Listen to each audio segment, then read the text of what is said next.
구원받은 성도들은 죽음으로 우리의 인생과 삶이 결코 끝나는 것이 아니라 우리는 반드시 죽음 뒤에 다시 신령한 몸으로 부활하게 될 것이며, 부활한 몸으로 하나님과 함께 영원한 영생을 누리게 될 줄로 믿으시기를 바랍니다.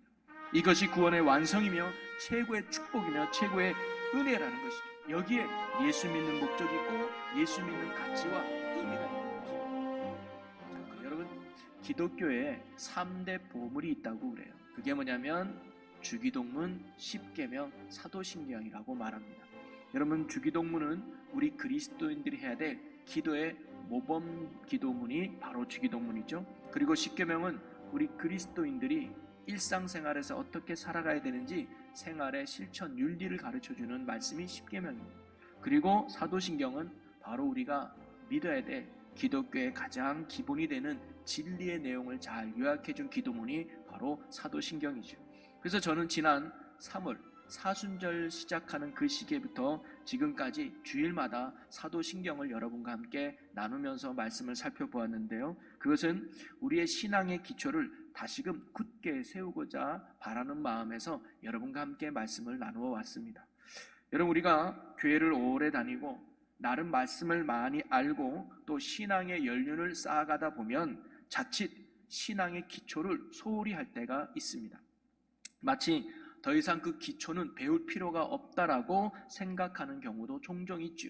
그런데 이것은 결코 바람직한 생각은 아니죠. 운동선수를 생각해보면 운동선수들은 정기적으로 어떤 기본기를 점검하고 또 기본기를 많이 연습을 합니다.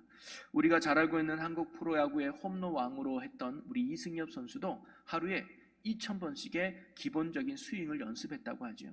또 세계적인 축구 스타인 호날두도 모든 경기가 끝나면 홀로 남아 1시간 이상씩을 드리블 겸 기본기 연습을 했다고 하죠. 이러한 기본기의 충실함이 그들을 실력 있는 선수로 만들었다고 해도 과언이 아닐 겁니다. 그래서 운동선수들은 자칫 자신이 슬럼프에 빠지게 되면 무엇보다 기본기를 점검하고 기본기를 연습한다고 하죠. 여러분, 우리의 신앙도 마찬가지입니다. 우리의 신앙이 건강하게 자라기 위해서는 정기적으로 신앙의 기본기를 잘 점검할 필요가 있다는 거죠. 예를 들면 기독교의 기본적인 교리를 정기적으로 복습할 필요가 있습니다. 그리고 처음 예수님을 믿을 때 경험했던 구원의 감격을 자꾸 되새길 필요가 있죠. 그리고 신앙생활에 유익했던 기본적인 습관들을 다시금 점검하고 새롭게 할 필요가 있습니다. 그러면서 우리의 신앙은 더욱 탄탄해지고 견고해지기 때문이죠. 제가 사도신경의 말씀을 함께 나누면서 강의했던 이유도 바로 여기에 있습니다. 기독교의 기본적인 교리들을 다시 한번 돌아보고 살펴보면서 우리의 신앙과 믿음의 기본기를 점검하고 다시 바르게 세우기 위해서 여러분과 함께 말씀을 나누었던 거죠. 특별히 우리가 한 2, 3년 동안 코로나로 인해서 얼마나 사회가 어수선하고 또 분주하며 많이 또 지쳐 있었습니까? 그러다 보니까 예배도 잘 제대로 드리지 못하고 속회도 모이지 못하고 성도들 간의 교제가 원활히 이루지 못하는, 어떻게 보면 신앙생활이 여의치 않은 그런 환경 속에 우리가 놓이게 되었지요. 이럴 때 자칫 우리의 믿음이 연약해져서 또 흔들리고 무너질 수 있기 때문에 사도신경을 배우면서 다시금 우리의 신앙의 기본기를 새롭게 하고 믿음의 기초를 든든히 세우고자 여러분과 함께 말씀을 나누었던 것입니다. 저 개인적으로도 사도신경 말씀을 준비하면서 몰랐던 많은 것들을 배울 수 있는 시간이었고, 저의 믿음 또한 점검을 하고 돌아볼 수 있는 유익했던 시간이었습니다. 부디 여러분에게도 이런 말씀들이 유익한 시간이 되기를 간절히 바라봅니다. 그리하여 어떠한 상황과 형편 속에서도 여러분의 믿음이 흔들림 없이 진리 위에 굳게 서서 날마다 승리하며 살아갈 수 있는 여러분 모두가 되시기를 주님의 이름으로 간절히 축원합니다. 그러면서 3월달부터 시작했던 사도신경의 오늘 마지막 부분을 여러분과 함께 살펴보려고 하는데요, 그것은 바로 영원히 사는 것을 믿습니다라고 하는 신앙의 고백입니다. 지난주에는 몸이 다시 사는 것을 믿음으로 고백하며 살펴보았죠. 오늘은 영원히 사는 것을 믿는다는 신앙의 고백입니다. 이 두 가지를 묶으면 부활과 영생이라고 정의해 내려볼 수 있습니다. 그리고 이 부활과 영생은 사도신경 안에서 신앙 고백의 목적과도 같으며 결론과도 같은 내용이 바로 부활과 영생입니다. 한마디로 말해서 믿음의 목적이 뭐냐? 뭘 믿느냐? 바로 부활과 영생이라는 거죠. 오죽하면 사도 바울도 부활을 언급하면서 이런 말을 했지요. 고린도전서 15장 19절에 보면 만일 그리스도 안에서 우리가 바라는 것이 다만 이 세상의 삶뿐이면 모든 사람 가운데 우리가 더욱 불쌍한 자이리라. 바로 사도 바울도 우리의 믿음의 최종 목적과 가치가 어디 있느냐? 부활과 영생이 있다라고 말씀해 주고 있는 것이죠. 여러분, 우리 그리스도인, 예수 믿고 구원받은 성도는 무엇을 믿느냐? 바로 부활과 더불어서 영원히 사는 것을 믿는 자들인 줄로 믿습니다. 여러분, 믿는 자에게 주어지는 최고의 은혜와 최고의 축복이 있다면 그것은 바로 부활이며 그리고 영원히 사는 영생인 줄로 믿습니다. 그래서 우리 그리스도는 영원히 사는 것을 믿는다는 거죠. 그러면 영원히 산다고 하는 이 영생을 믿는다고 할 때 이 믿음의 고백 속에는 어떤 내용들을 포함하고 있을까요? 어떤 믿음의 내용이 있을까요? 그 의미를 여러분과 함께 살펴보고자 하는데요. 먼저 첫째는 영생이란 게 무엇인가라고 하는 것입니다. 영생은 말 그대로 영원한 생명이라는 뜻이죠. 그런데 이것은 단순히 죽지 않고 영원히 사는 것만을 의미하는 말은 아닙니다. 영생의 핵심은 다른 말이 아니라 영원하신 하나님이 나와 함께하는 것, 영원하신 하나님의 통치와 다스림을 받는 것이 바로 성경이 말하는 영생의 핵심이라는 거예요. 여러분, 니고데모와 또는 부자 청년이 예수님을 찾아와서 이런 질문을 해요. 어떻게 하면 우리가 영생을 얻을 수 있습니까? 라고 물어봤어요. 이들이 물어봤던 영생이 무엇일까요? 어떻게 하면 우리가 이 땅에서 죽지 않고 영원히 살아갈 수 있습니까? 라고 물어본 것이 아니라 어떻게 하면 우리가 영원하신 하나님과 함께 영원하신 하나님의 나라에서 하나님과 함께 살아갈 수 있습니까? 라고 물어봤던 거죠. 그러기에 영생, 즉 영원히 사는 것의 핵심은 영원하신 하나님과 함께 사는 것이고 영원하신 하나님의 통치와 다스림을 받는 삶이 영생의 삶인 줄로 믿으시기를 바랍니다. 자, 그러면 성경이 말하는 이 영생, 즉 하나님과 함께하고 하나님의 다스림을 받는 이 인생은 성경에는 두 가지 개념을 우리에게 가르쳐주고 있어요. 첫째는 뭐냐면 지금 이 땅에서 누리는 영생이라는 겁니다. 자, 요한복음 5장 24절에 보니까 내가 진실로 진실로 너희에게 이르노니 내 말을 듣고 또 나 보내신 이를 믿는 자는 영생을 얻었고 심판에 이르지 아니하나니 사망에서 생명으로 옮겼느니라 라는 말씀이 있습니다. 여러분, 예수님이 뭐라고 말씀하시냐면 나를 믿는 자는 이미 영생을 얻었고 라고 말씀합니다. 나중에 영생을 얻을 거야 라고 말한 게 아니라 지금 이 자리에서 이 순간 믿는 순간 영생을 얻었다라고 예수님이 말씀하시죠. 그것은 뭐냐면 지금 네가 영생을 누리고 있다는 말씀이에요. 그것은 이 땅에서 너는 이제 죽지 않을 거야, 너는 이제 이 땅에서 영원히 살 거야 라는 의미가 아닌 것이죠. 만약 그랬다면 바울도 죽지 않아야 되고 베드로도 죽지 않아야 되고 많은 그리스도인들이 지금까지 죽지 않고 살아있어야만 할 겁니다. 근데 그런 의미의 영생이 아니었다는 거예요. 그러기에 성경이 말해주는 영생에 대한 첫 번째 개념은 뭐냐면 바로 이 땅에 누리는 영생으로 생명력 있는 삶으로의 변화를 말씀해주고 있는 거예요. 하나님을 만남으로 말미암아 영원하신 하나님의 통치와 다스림으로 말미암아 내가 이 땅에서 생명력 있는 삶의 변화가 바로 영생이라는 거예요. 여러분, 삭개오가 예수님을 만나고 어떻게 됐습니까? 돈밖에 몰랐던 삭개오, 다른 사람이 어떻게 되든 내 배만 채우면 된다고 했던 그 삭개오가 예수님을 만나고 난 후에 불쌍한 사람들을 돕고 자기 재산을 가난한 사람들에게 나눠주는 생명의 사람으로 변화되지 않았습니까? 바울이 어때요? 예수님을 만나기 전에는 자기의 출세를 위해서, 자기의 성공을 위해서 예수 믿는 사람을 핍박하고 교회를 박해 했던 사람 아닙니까? 그런데 그가 다메섹에서 예수님을 만난 후에는 오히려 담대하게 목숨까지 바치면서 예수님을 증거하는 생명의 사람으로 변화되었죠. 오늘날에도 수많은 사람들이 예수님을 만나고 변화된 생명의 삶을 살아가고 있습니다.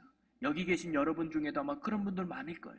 예수 만나기 전에는 죄를 죄리도 여기지 못하고 악을 행하며 사망에 살던 사람이 예수님을 만나게 되고 하나님의 은혜 안에 변화받아 이제는 생명력 있는 삶으로 변화되는 우리의 모습들 많이 있을 겁니다. 이것이 바로 예수 믿는 자들에게 이 땅에서 주시는 영생인 것입니다. 예수님으로 인해 얻어지는 생명의 삶인 것이죠.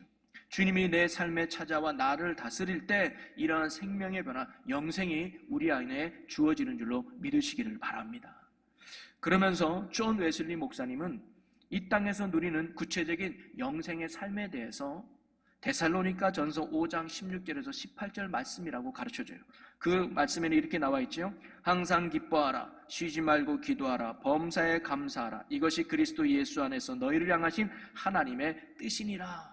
즉 우리가 예수 그리스도 안에서 영생을 얻게 되면 어떤 삶을 산다고요? 항상 기뻐하는 삶, 그리고 범사에 감사하는 것. 모든 일에 감사하게 되고 쉬지 않고 주님과 대화하고 관계 속에서 살아가게 된다는 거예요. 그것이 바로 하나님이 우리에게 주신 영생의 삶이며 우리가 이 땅에서 누리는 생명의 삶인 것입니다.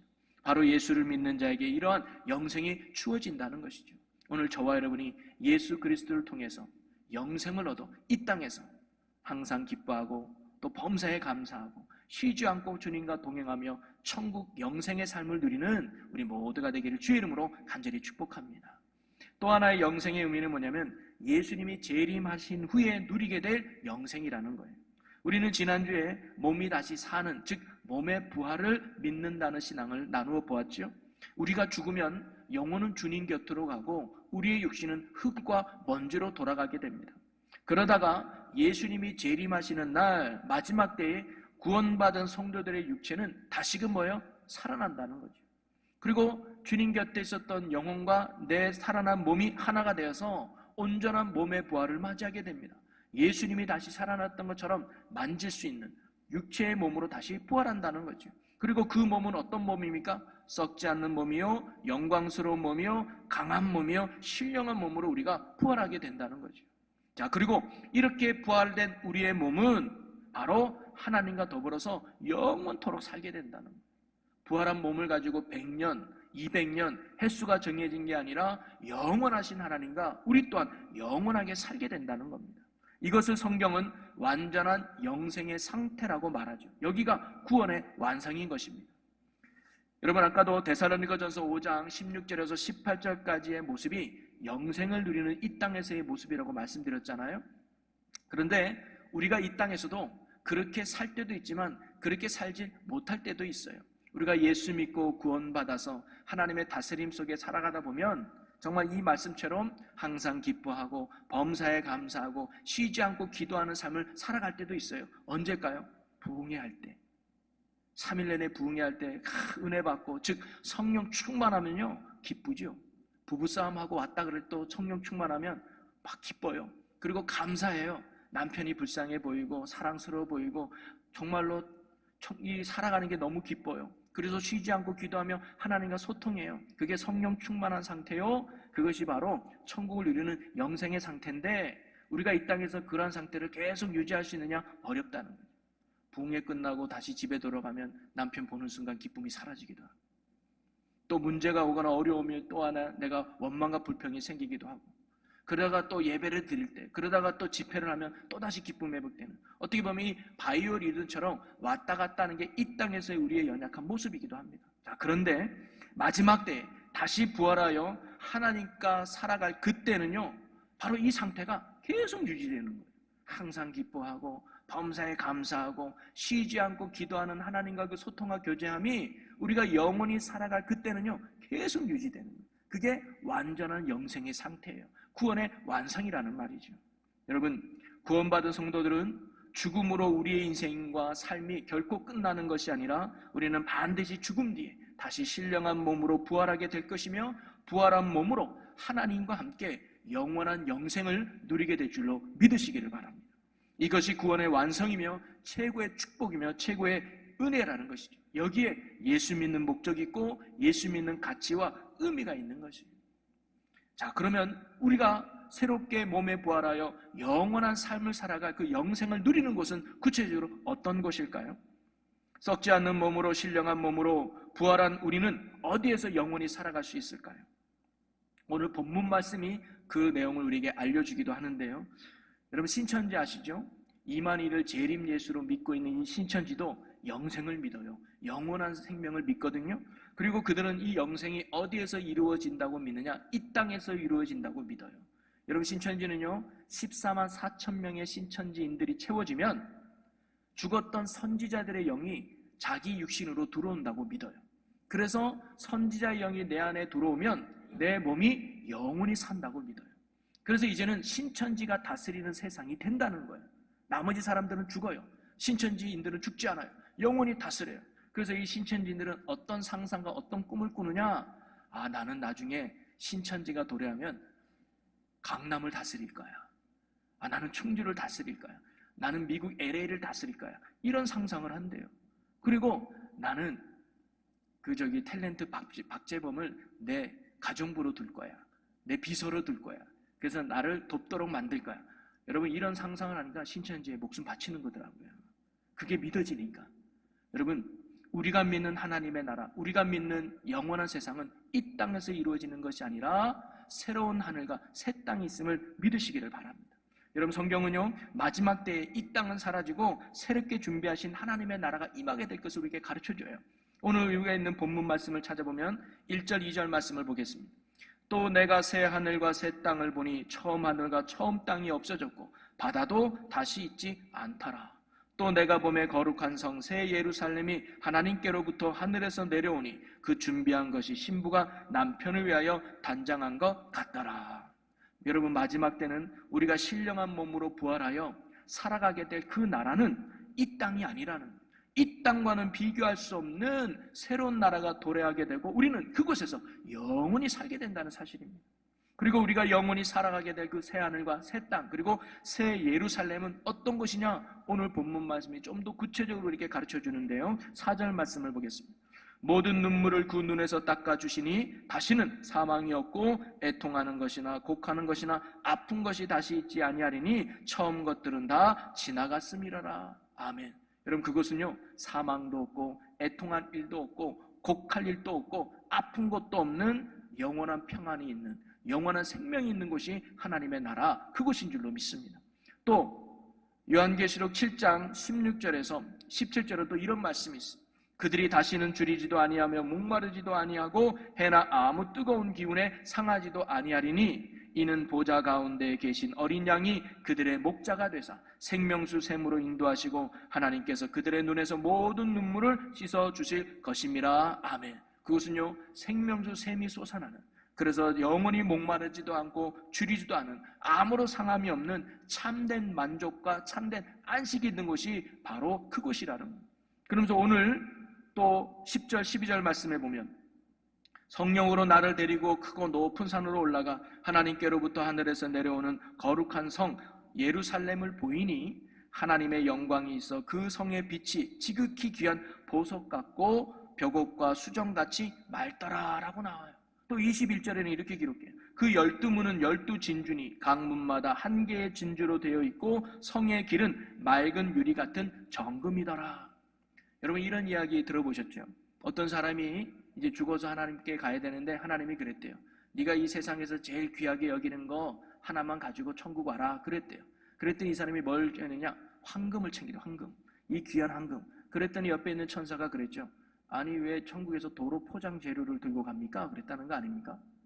오늘 말씀이 그거잖아요. 뭐라고 나와요? 성의 길은 맑은 유리 같은 정금이더라.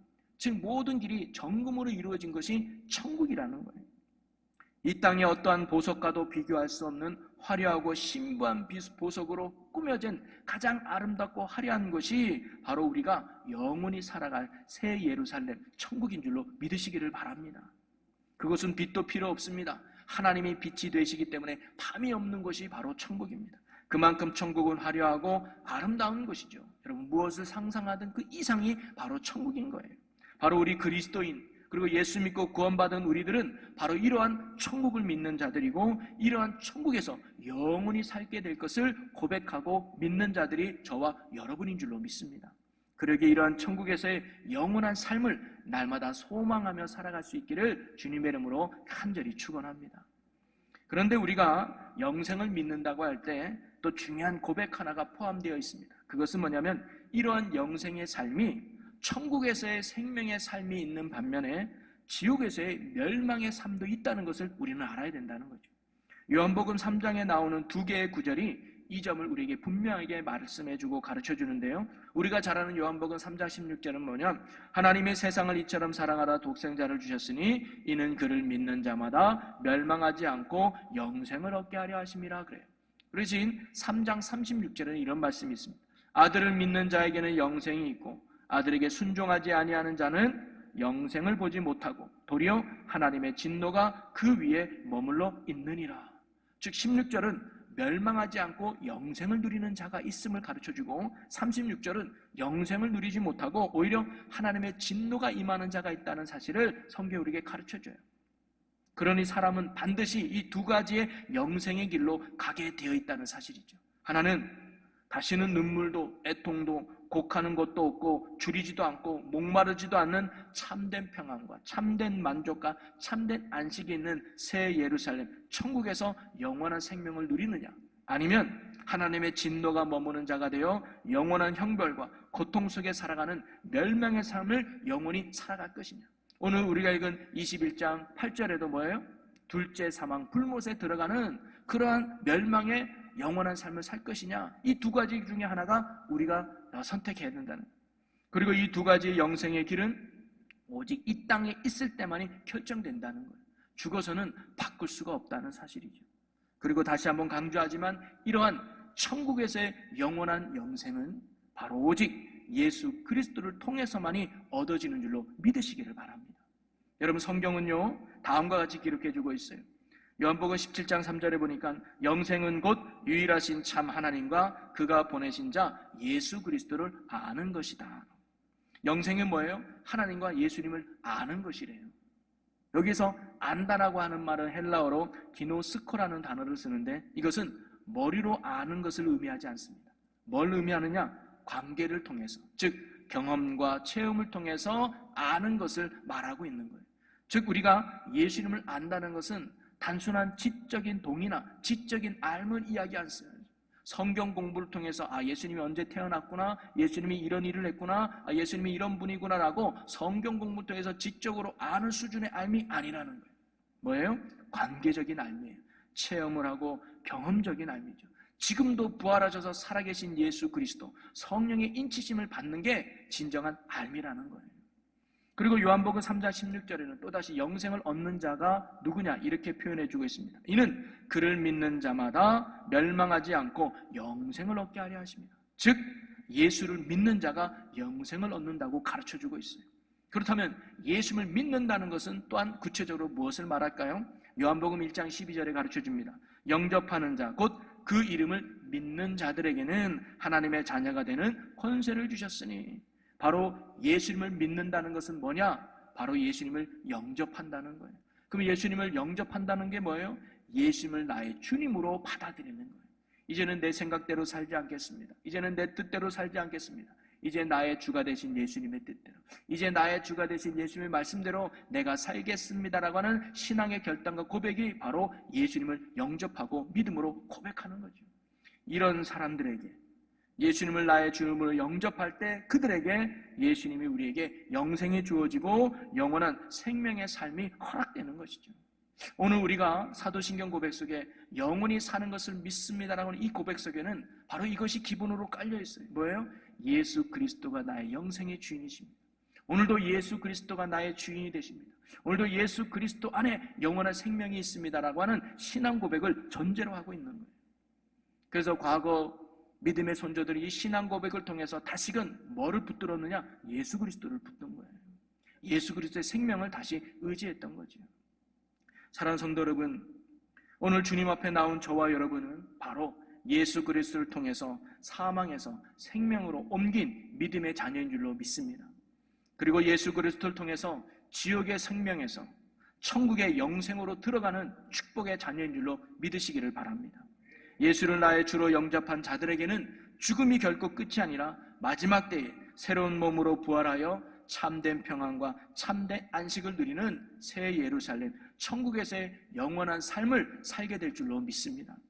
여러분, 이러한 영생에 대한 확신과 소망을 가지고 살아갈 수 있는 여러분이 되기를 주님의 이름으로 간절히 축원합니다. 우리가 이러한 영생에 대한 확신과 소망 가운데 살아갈 때 우리는 이 세상에 어떠한 유혹도, 어떠한 시험 중에도 흔들림이 없는 믿음으로 굳게 승리하며 살아갈 수 있게 될 줄로 믿습니다. 오늘 저와 여러분이 날마다 영생을 주시는 예수 그리스도를 굳게 붙들고 이 영생의 소망으로 살아갈 수 있는 복 있는 믿음의 삶을 사는 저와 여러분이 되시기를 주님의 이름으로 간절히 축원합니다. 우리 이 시간 함께 기도하기 원하는데요. 할렐루야. 사랑과 은혜가 풍성하신 아버지 하나님, 오늘 우리는 예수 그리스도를 믿음으로 우리에게 영원한 생명이 주어졌음을 믿습니다. 우리에게 영생을 주신 주님께 감사드립니다. 우리가 영생을 얻은 자임을 결코 잊지 않게 하시고 날마다 영생의 소망으로 살아가는 저희들 되게 하여 주옵소서. 때로는 인생의 힘듦과 어려움 속에 놓여있다 할지라도 영생의 소망 중에 인내하게 하시며 흔들림 없는 믿음으로 날마다 승리하는 주의 백성들 되게 하여 주시옵소서. 우리에게 영원한 생명을 주신 우리 주 예수 그리스도 이름으로 기도하옵나이다. 아멘.